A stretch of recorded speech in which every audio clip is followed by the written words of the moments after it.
Bonjour Étienne. Donc, Bonjour. on va parler de Liberté qui est sorti il n'y a pas longtemps. Comment t'es-tu retrouvé sur ce projet? C'est Olivier Vatine qui a servi d'intermédiaire entre le scénariste Jordan Mechner et moi. Euh, Maintenant, ils sont dans le même atelier à Montpellier. Et à l'époque, Jordan essayait de placer des scénarios. Et voilà, Olivier Vatine lui avait donné mon nom, entre autres, quoi.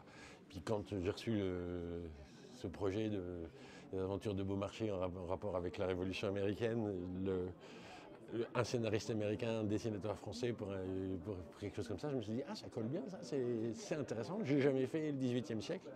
Allons-y. Du coup, bon, tu travailles aussi avec un chevalier avec qui tu es en duo sur les frères Rubinstein. Oui, bah, on a commencé à travailler ensemble avec 14-18. C'est mon assistant et on fait tous les bouquins historiques où il y a beaucoup de travail de documentation, on les fait ensemble maintenant. Il me soulage beaucoup de toute une partie de recherche. On l'a fait ensemble, la recherche historique, mais lui, il est très pointilleux, il vérifie tous les moindres petits détails, les boutons sur les guêtres et les uniformes. Donc ça permet d'avancer sur ces projets-là, quoi. Du coup, tu les fais assez vite les albums parce que cette année, on a eu le droit aux frères Rubinstein. Là, tu fais Liberté aussi cette année. Bah, voilà, comme je travaille avec un assistant, bah, on est obligé de faire 2 fois plus de boulot. Donc je fais à peu près 2 bouquins par an. Maintenant que c'est devenu des gros livres, c'est plus des 46 pages, on n'arrive plus à en faire vraiment 2 par an, mais à 10 pages près, on y est presque. Mais ça demande une recherche. En même temps, je croyais que ça irait vite, Liberté, mais le XVIIIe siècle, le nombre de petites fioritures, décorations, il y en a pas. Bah, on les fait, oui, bah, quand il y a une première couche, une deuxième couche, une troisième couche, vraiment, il faut essayer d'être le plus précis possible et puis pas montrer de conneries. Tu es obligé de faire dans le bouquin, dans la documentation, tout ça, de faire des. Oui, des contacts militaires, des contacts dans des musées, des genres de choses comme ça, oui. Tu as été aux États-Unis aussi, non? Non.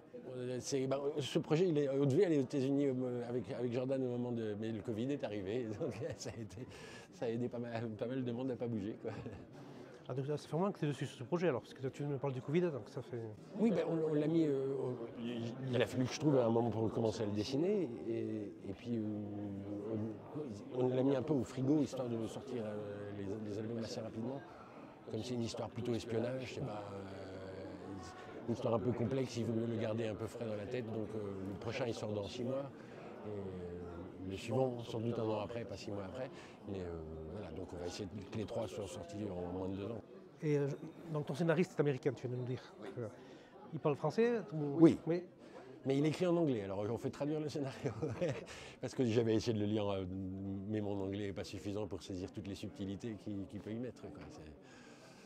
Et quand maintenant il vit en France, du coup Voilà. Donc c'est plus facile pour. Oui. Puis là, on a fait une tournée ensemble. Maintenant, ça y est, on commence à devenir des copains, quoi. Explique-nous comment tu travailles avec le scénariste, avec ton assistant. Comment je travaille Jordan, lui, vient du jeu vidéo. Et c'est le créateur de Prince of Persia. Il a, dans son garage, tout seul, dans les années 80, il a fait ça. Mais un de ses rêves, c'était. Dans ses rêves, il y avait le jeu vidéo, le cinéma et la bande dessinée.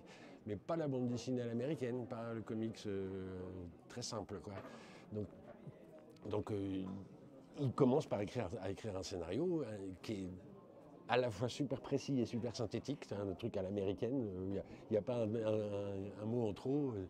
Mais entre tous ces mots qui sont distillés, il faut chercher tout ce qu'il y a à chercher sur un nouvel univers qui est le XVIIIe siècle, quoi. Mais ça, je connais. Les 15 premières pages, ça a été vraiment les hauts fonds, je me perdais, j'avais l'impression de ne plus rien savoir faire, quoi. Et puis petit à petit, puis il travaillait aussi en équipe avec plein de monde quand il faisait du jeu vidéo. Ce qui fait que quand je envoyais mes pages, il me disait « Ah, c'est super, j'adore, etc. » Cependant, et puis j'avais une liste très longue de retouches à faire. Maintenant, il n'y en a plus. Mais sur les 6 premiers mois de travail, ça a été un peu compliqué. Et puis voilà, une fois après je commence à chercher les personnages, à faire le storyboard et à avancer, quoi. Là-dessus, c'est un peu comme tous les albums que je fais, comme avec Luc ou comme avec les autres. Donc là, tu as la vision d'un Américain sur la... Sur la Révolution américaine, moi c'est ça aussi qui m'intéressait, c'est tout un pan de l'histoire qu'on ne connaît pas, nous les Français. Quoi. Il y a plein de personnages secondaires dans l'histoire qui existent tous. Quoi. Il y a très peu d'inventions là-dedans. C'est vraiment... le Beaumarchais, il a été sympa, et il nous a fourni un scénario complet quasiment. Je vais revenir sur la documentation, mais parce que les costumes, toi, il faut que tu les retrouves. Il faut Ah bah oui, il y a des moments où on se retrouve dans des impasses à pas trouver du tout de doc sur un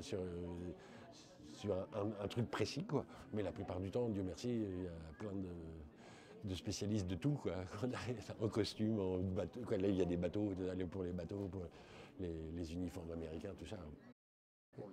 Et comme je crois que tu nous as dit, tu as découvert des choses sur cette période, quoi.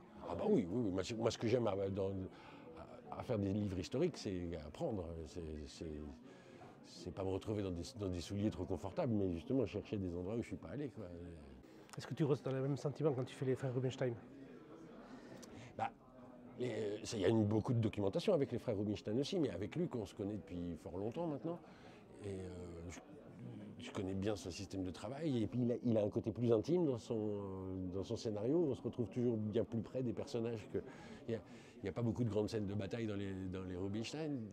Là, il y en a des sérieuses, quoi. Et voilà, oui, non, avec Luc, maintenant c'est très confortable avec Luc. Je sais qu'on va s'entendre, quoi. Là, j'ai reçu le scénario du tome 6. Voilà, je sais que je vais m'amuser, que je vais avoir plein de choses à faire. Voilà. À m'amuser, faire des trucs pas faciles. Et donc là, tu as fait le tome 2, je pense, ouais. Oui, le tome 2 est presque fini. Ouais. Après, tu enchaînes sur le 3. Après, j'enchaîne sur Rubinstein. Rubinstein 6, et après, tu feras le 3. Et après, sur le 3. Okay. Et d'autres projets en vue ou... En ce moment, je travaille aussi de temps en temps de plus en plus pour Fil Glacial. Ils aimeraient que je fasse un bouquin pour eux, mais pour l'instant, je recule. J'ai envie de sortir un peu de l'historique aussi, d'aller dans un truc plus léger, plus drôle. Mais bon, il faut trouver un bon texte. Et puis, mais travailler pour un magazine en ce moment, ça me permet de temps en temps de me prendre 3 jours pour faire quelque chose, voilà, pour m'aérer un peu la tête. Oui, c'est vrai, si on t'a cantonné, signateur historique, c'est 14-18 qu'on avait fait aussi, quoi. Ouais, oui, c'est là où on est rentré dedans, et depuis, avec Loïc, on n'en sort plus, quoi. Quelle période historique tu aimerais faire? En ce moment, en travaillant sur Liberté, je me dis que le XVIIIe siècle français, il a l'avantage d'être à la fois visuellement vachement intéressant, et puis d'une richesse de modernité. Il répond vachement bien à notre période, quoi. Et j'aimerais bien creuser un peu plus le XVIIIe, peut-être remonter un peu plus loin. Mais oui, j'aime beaucoup. Mais avec Jordan, on parle d'un projet iranien, un peu Prince of Persia, quoi.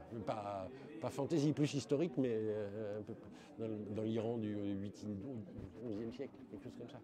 Là, la doc, elle va être vachement plus dure à trouver. Alors, on avait Richard Guérino avant toi. On a parlé de l'ombre des Lumières. Oui. Et est-ce que tu l'as lu, ce livre? Oui, je l'ai lu. Cette période on a mangé avec Alain et Richard, on a mangé ensemble. Dans le team 18e siècle. Bon, mais merci beaucoup. Merci.